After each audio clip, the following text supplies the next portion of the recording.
warahmatullahi ta'ala wabarakatuh. A'udzu billahi minasy syaithanir rajim. Bismillahirrahmanirrahim. Subhanaka la ilma lana illa ma 'allamtana innaka antal alimul hakim. Alhamdulillah wa syukurillah ayatlah benda para jemaah yang dimuliakan oleh Allah Subhanahu wa taala. Pertamanya syukur pada Allah. Selawat dan salam ke atas baginda Nabi sallallahu alaihi wasallam, para ahli keluarga baginda, para sahabat radhiyallahu anhum ajma'in, dan para tabi'in dan insyaallah kepada semua yang mengikut jalan baginda Nabi sallallahu alaihi wasallam. Jadi seperti biasa kita ingatkan, jangan lupa niat i'tikaf. Mudah-mudahan keberadaan kita di rumah Allah yang mulia ini bertambah pahala, bertambah berkat, bertambah rahmat Allah ke atas kita insyaallah. Amin ya rabbal alamin. Jadi insyaallah kita menyambung kembali pembacaan kitab Fiqhul Manhaj kita. Ya, kalau ikut saya punya tanda sudah sampai kepada perkara-perkara sunat di dalam sembahyang ataupun perkara sunat dalam salat. Cuma tidak tahu sampai mana sudah itu. Kang Haji kali ada cetitannya. Babu ada nggak cetitannya Bu? Tapi saya ingat aku macam kita sudah dua iftitah itu semua sudah. Dua iftitah sudah. Pasal dia mulai sini, pasal di tanda dia ini yang ketujuh, yaitu mengucap amin selepas membaca suratul Fatihah. Saya rasa memang sampai situ lah tuh. Pasal yang dia punya sunat ini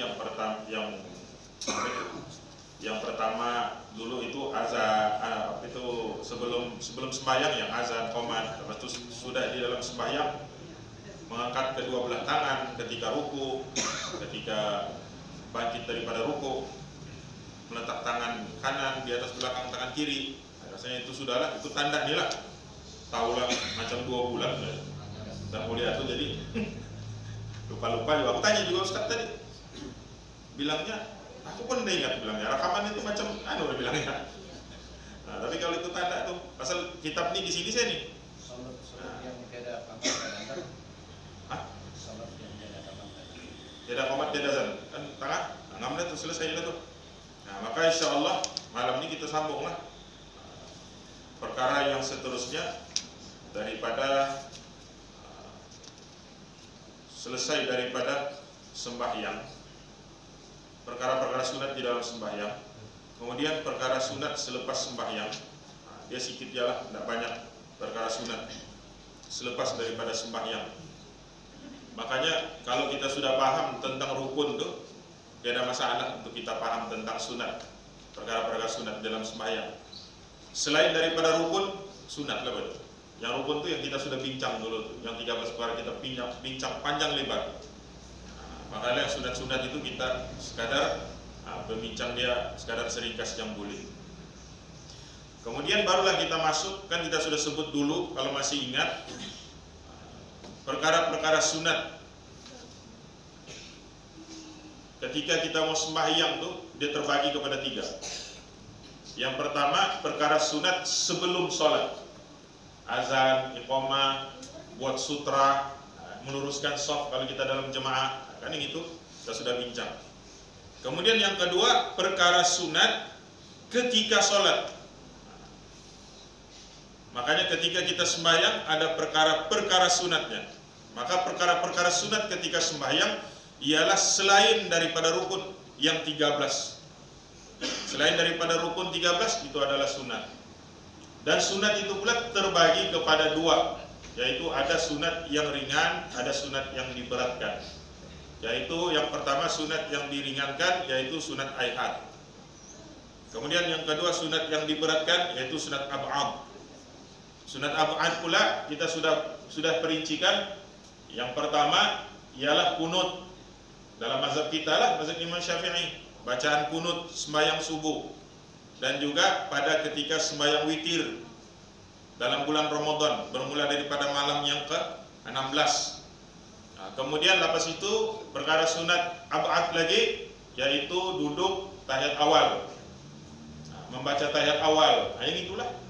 Duduk tahiyat awal itu pun sunat ab'ad. Membaca tahiyat awal itu juga sunat ab'ad. Lepas itu mana lagi Ustaz?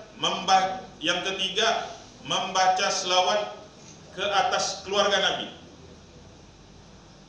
pada ketika tahiyat akhir. Kan kita baca at-tahiyatul mubarakatuh shalawatu thayyibah sampailah wa asyhadu anna Muhammadar Rasulullah. Kemudian selawat Allahumma shalli ala Muhammad turun. Yang abadnya Ustaz wa ala ali Muhammad. Kemudian kama sholaita ala Ibrahim. Yang itu kita sudah bincang juga. Itu sunat ayat ndak baca pun tidak masalah. Sebab itu kita cerita dulu pasal sembahyang tarawih, banyak imam baca sampai Allahumma shalli ala Muhammad wa ala ali Muhammad. Assalamualaikum warahmatullahi wabarakatuh. Lampau ya Allah. Kasih habis lah sampai sudah ayat. Jadi apa beza di antara, ini ulang kaji dulu, 2 bulan kan? Apa beza di antara sunat hayat dengan sunat ab'ad? Sunat hayat itu kalau kita buat dapat penyempurnaan, dapat pahala lebih lah. Kalau kita tidak buat Ustaz, kurang sedikit lah pahala, tapi tidak perlu sampai kepada sujud sahwi. Itu sunat hayat. Tapi sunat ab'ad Ustaz, kalau kita tinggal kunut, kalau kita tidak baca kunut, kalau kita tidak baca tahiyat awal, atau kita langsung tidak duduk tahiyat awal, atau kita tidak baca selawat ke atas keluarga Nabi, ketika duduk tahiyat, ketika selesai membaca selawat ke atas Nabi, pada ketika duduk tahiyat akhir itu, maka kita sembahyang itu kurang sempurna dan kira cacat lah. Tapi batal kah? Tidak batal sebab sunat. Dia kira macam cacat ya. Macam kalau kita andaikan seperti anggota tubuh badan itu, ulama andaikan seperti orang itu kudung tangannya. Orang kudung tangan boleh hidup lagi, cuman tidak syok lah, mungkin susah lah dia kan, kudung tangan ataupun kudung kaki. Ya begitu, boleh hidup. Itulah sunat ab'ad. Tapi kalau lengkap, ada tangan, ada kaki, cantik lah. Makanya kalau sunat ab'ad itu kita tidak buat, sembahyang kita tetap sah juga, cuma cacat. Jadi oleh karena dia itu sunat yang diberatkan, apabila kita tinggalkan berlakunya kecacatan pada sembahyang kita, tapi tidak sampai membatalkan sembahyang, maka kita disuruh cover balik. Kecacatan itu boleh di cover, boleh ditampal balik dengan melakukan apa? Sujud sahwi. Kita sudah belajar juga perincikan sujud sahwi. Sujud sahwi setelah selesai membaca tahiyat akhir. Innaka hamidum majid. Sebelum bagi salam, sujud dulu 2 kali. 2 kali, jangan sekali. 2 kali. Kalau sekali, tidak jadi sujud sahwi lagi. Dia 2 kali. Sujud yang pertama, kemudian duduk di antara 2 sujud, kemudian sujud lagi kali yang kedua, kemudian bangun, baru bagi salam. Assalamualaikum warahmatullahi wabarakatuh. Assalamualaikum warahmatullahi wabarakatuh. Mau baca apa Ustaz? Sudah kita bagi tahu dulu, tidak ada apa-apa bacaan khusus. Tidak ada, sujud semata-mata. Kan namanya sudah sujud sahwi. Sujud ya, tidak ada baca. Tapi kalau mau baca Ustaz, baca macam bacaan sujud yang biasa. Subhana rabbiyal a'la, boleh. Ataupun subhana rabbiyal a'la wa bihamdi, boleh. Ataupun baca yang macam selalu Ustaz kita ajar, subhana man la yanamu wa la yashu, boleh. Ataupun bacaan-bacaan warid tasbih yang lain, boleh, tidak ada masalah. Kalau diam saja tidak baca pun boleh juga, tidak masalah. Yang penting sujud sahwi. Hukumnya apa Ustaz? Sunat juga sujud sahwi. Kalau kita sudah landa baca kunut Ustaz, sudah landa duduk tahiyat akhir, landa duduk tahiyat awal, tidak juga kita itu Ustaz sujud sahwi, tidak masalah. Cuma cacat lah sembahyang itu ya.